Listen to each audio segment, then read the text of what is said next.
It's a Chinese spacewalk. A bubble rises in the pool. It's complete fraud.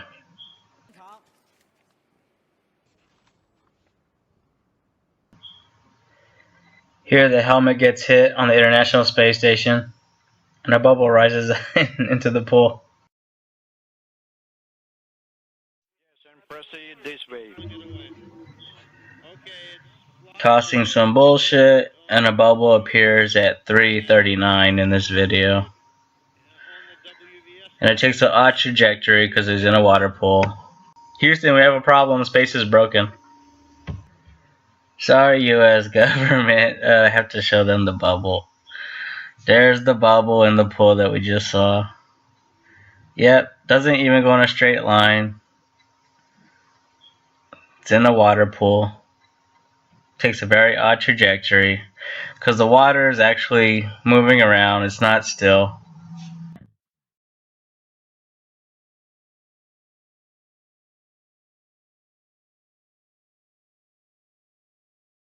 And here on the International Space Station, they once even got caught with a scuba tank in space. Which is the faking of spacewalks in a swimming pool.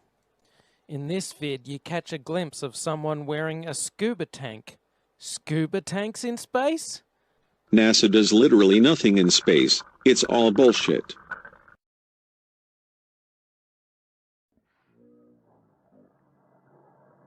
The video is sped up, so it looks more natural. But yeah, they're underwater, and the video is sped up, and they do this on the Hubble Space Telescope as well. So that's how you know the Hubble Space Telescope never existed in orbit. This is all bullshit. I need somebody to sing the Little Mermaid song, Under the Sea. They're in a water tank. From a distance, can you tell? What's with all this atmospheric bullshit? What kind of camera is this? Do they make it look like they're underwater on purpose? They have two water tanks. They have the water tank that they train in, and then they have this water tank for the fraud. They never work in space. The International Space Station is complete bullshit. What's even more ridiculous about them filming spacewalks in a water pool, and spacewalks are impossible, is that the women for the hoax perm their hair. Here she's in front of a blue screen, and the background is not moving. The cable is completely still.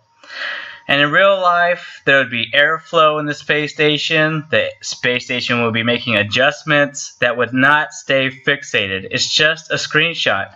And they just put it in the background. It's blue screen. And her hair is permed for this ridiculous hoax.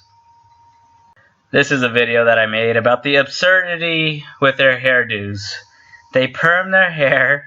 It's ridiculous. Their hair stays fixated. The public doesn't notice that their hair is permed. And yeah, the women are completely ridiculous on the space station. One thing that gives away the International Space Station hoax is the women. They claim they can't shower and they take sponge baths. In real life, women would shave their heads. They would not go with hair like this if they could not shower. They just would not do this.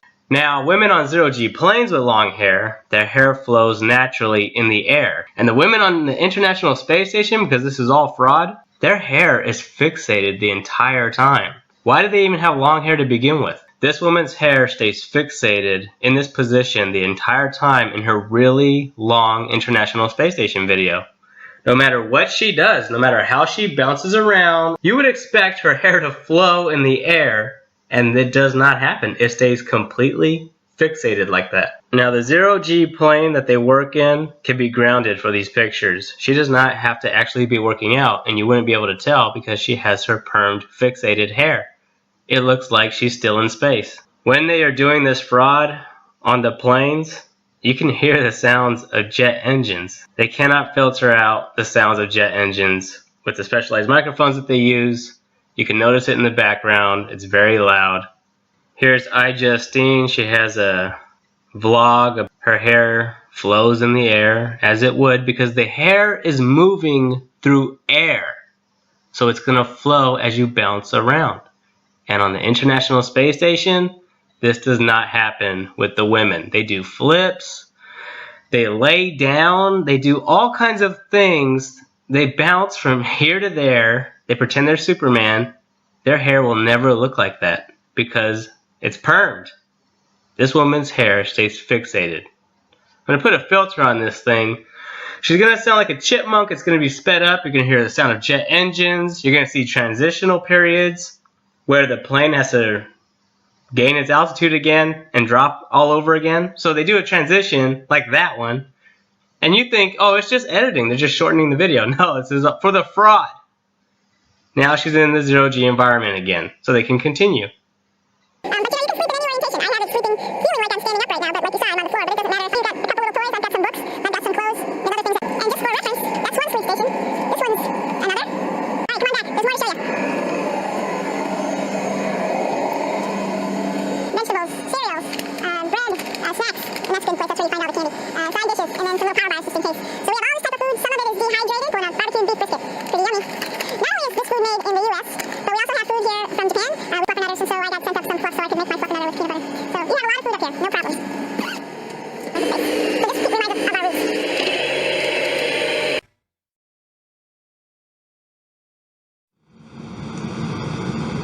Hello, I'm Sunny Williams. I'm up here on the International Space Station. Now, I'm going to say where we are. So right now, we're in the Japanese laboratory, and I was flying through space like this. My left hand would be where the Japanese laboratory.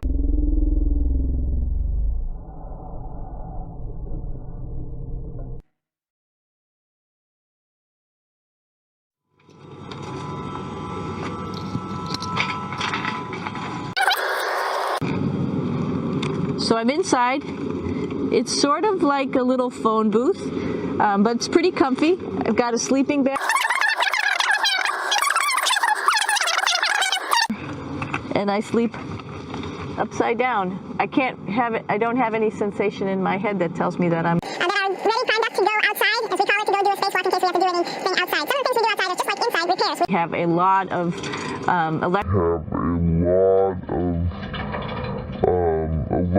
lot of electrical boxes and machinery and solar arrays. And here we are at the throne. This is awesome. You might see the little, you might have noticed the little moon on the outs. It serves for two functions. Number 2, right here. I'll show you. But you see it's pretty small, so you have to have pretty good aim, and you'll be ready to make sure things get let go the right direction. And it smells a little bit, so I'm closing it up. And that's, of course, for number 2. And this guy right here is for number 1. So they're sort of two slightly separate functions, but you can do a little, essentially both, by hanging on right here and doing number 1 and number 2. I might add it's color-coded, so you really don't get it mixed up, which is nice. This is yellows for number 1.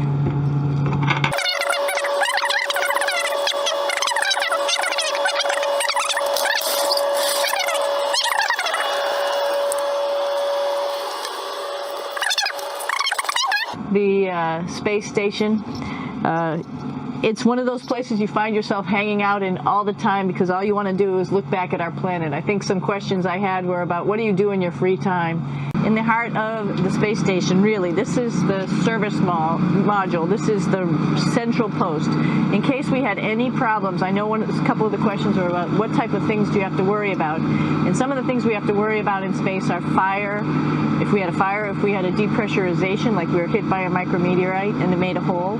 So we gather here as a group of 3 or 6 and then figure out how we're going to either fight the fire, patch the hole, or solve the toxic spill. And what's cool about this module, of course, it's the central post. It also has great windows right down toward Earth. It has controls to fly in, visiting space. Это пробка.